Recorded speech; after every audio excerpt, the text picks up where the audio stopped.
Hello, boys and girls. Today we're going to read Chapter 5, President Roosevelt. When President Calvin Coolidge was asked for his ideas on how to lick the Depression, he said, "In other periods of depression, it has always been possible to see some things which were solid and upon which you could base hope. But as I look about me, I see nothing to give ground for hope, nothing of man." A group of prominent bankers were called to Washington to see what suggestions they had for solving the banking crisis. They had none. President Hoover said, "We are at the end of our string. There is nothing more that we can do."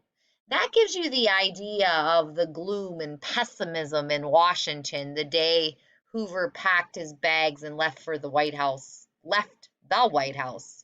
The next day, March 4th, 1933, Franklin Roosevelt stood bareheaded in front of the Capitol, holding tightly to a lectern. It was his inauguration day. Some small boys perched in a nearby tree limbs. Dignitaries sat in special seats, but most of the crowd stood and shivered in the cold wind when the new president spoke. His strong voice cut through the gloom. All across the land, people clustered around radios to hear what he had to say. The nation asked for action. "And action now," said President Roosevelt. "We must act quickly." And that's exactly what he did. Act quickly. The first 100 days of his presidency are famous for all the things that he got done. Congress was on vacation when President Roosevelt took office. He called Congress back into session and quickly began to take action. FDR was a pragmatist, someone who believes in whatever will work. Soon new programs and laws were pouring out of Washington. "It is common sense to take a method and try it," said Roosevelt. "If it fails, admit it frankly and try another, but above all, try something." And he also said, "The only thing we have to fear is fear itself." FDR put together a group of advisors. Newspaper reporters called them the Brain Trust. Many were college professors. They were new to government, but they had ideas, intelligence, and a desire to help their country. They worked hard. Washington became an exciting place for idealistic, energetic citizen workers. "Let me first assert my firm belief that the only thing we have to fear is fear itself," said the new president in his inaugural address. "I shall ask the Congress for broad executive power to wage a war against the emergency, as great as the power that would be given to me if we were invaded by a foreign foe," he said, and the people cheered.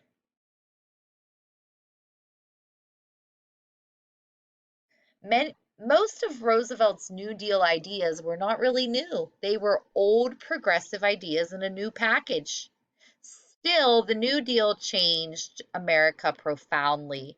Roosevelt probably saved American capitalism, even as he changed some of its habits. The New Deal made the government an active participant in citizens' lives. It made government have a bigger role. Here are some things the New Deal did. It ended most child labor, regulated the stock market, made bank deposits safe, helped make employers pay fair wages to employees, encouraged workers' unions, limited hours of work, helped farmers, brought electricity to rural areas, and gave Americans an old age pension called Social Security. Here we have the Tennessee Valley Authority, also known as the TVA. They brought a lot of electricity to rural areas throughout the United States. The new ideas for a New Deal. Here are some of the best known New Deal programs and agencies. The ones with the star mean that they still exist today. So the SEC, the Securities and Exchange Commission, regulates the stock market. The FDIC, the Federal Deposit Insurance Corporation, It ensures bank deposits so people won't lose everything if the banks fail. And these two both still exist today. The next one, the Works Progress Administration, the WPA, employed between 1935 and 1939. It gave work to 8.5 million people. The WPA workers built highways, cleared slums, and labored in rural areas. Writers were paid to write regional guidebooks and compile oral histories. Painters painted murals in public buildings. Musicians organized orchestras. Actors brought plays to communities that never experienced live theater. The Civilian Conservation Corps gave more than 2 million young men in the nation's parklands, building roads, trails, cabins, and campgrounds. The TVA that we just pointed out earlier built 5 dams along the Tennessee River and provided cheap electric power, flood control, and irrigation water to 7 states. The PWA, the Public Works Administration, built New York's Triborough Bridge and Lincoln's Tunnel, the Oregon Coastal Highway, also Texas Port of Brownsville, and the road between Key West and the mainland of Florida, and the University of New Mexico's library. The CWA, the Civilian Works Administration, employed more than 4 million men and women. Opera singers were sent to the Ozark Mountains, where none had ever sung before. Teachers kept those rural schools open, those country schools. Native Americans restocked the Kodiak Islands with snowshoe rabbits. And then the last thing to be passed, the Social Security Act. This is a big one, giving the government a big role in people's lives. This still exists today. It establishes old age pensions, unemployment benefits, and welfare benefits for elderly, children, and the handicapped.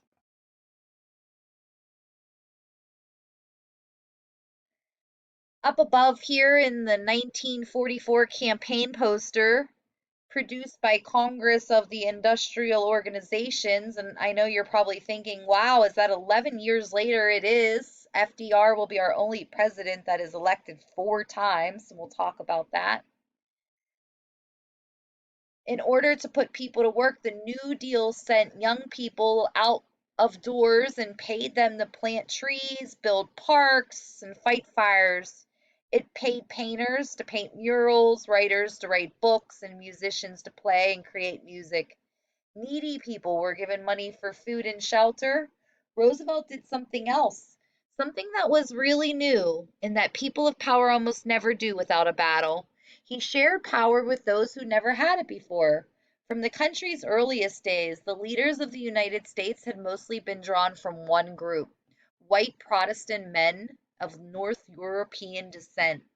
Franklin Roosevelt was part of that white Protestant male traditional aristocracy of privilege, but he opened its doors. He included in positions of government power those who had been excluded before: women, blacks,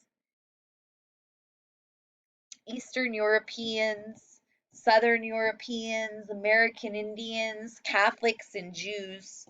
He began a process that soon added Muslims, Buddhists, Hindus, and all who are citizens. He rejected the idea of an aristocracy of birth and replaced it with the goal of an aristocracy of talent. For doing it, some called him a traitor to his class. Some in the business world hated him too. Business leaders had been the heroes of the Roaring Twenties. Calvin Coolidge had said, "The businesses of America is business." The Depression changed all of that.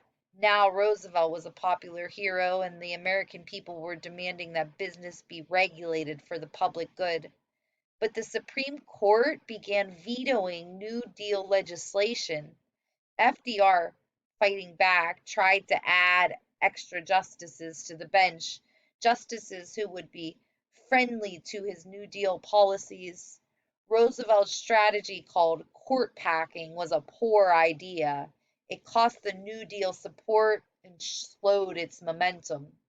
Before the New Deal, government had been expected to provide conditions that would help businesses, but government was expected to do nothing for the workers who made businesses' profits possible. With Roosevelt, many laws were passed to help workers, farmers, and ordinary citizens. Government money was spent on the poor.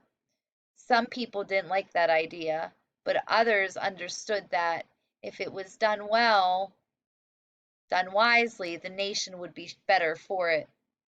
The first woman in the cabinet, appointed in 1933 by President Roosevelt by the name of Frances Perkins, she served for 12 years in his administration, in all of his administration, and she was our first woman cabinet member. The art of the Depression. Artists were especially hard hit by the Depression because when people are having a difficult time finding money for food, they certainly don't have money for art. So Franklin Roosevelt supported a program that put writers, painters, and actors, sculptors, and musicians to work. The program was run by the Works Progress Administration, known as the WPA. It may have been the most creative idea our government has ever put into practice.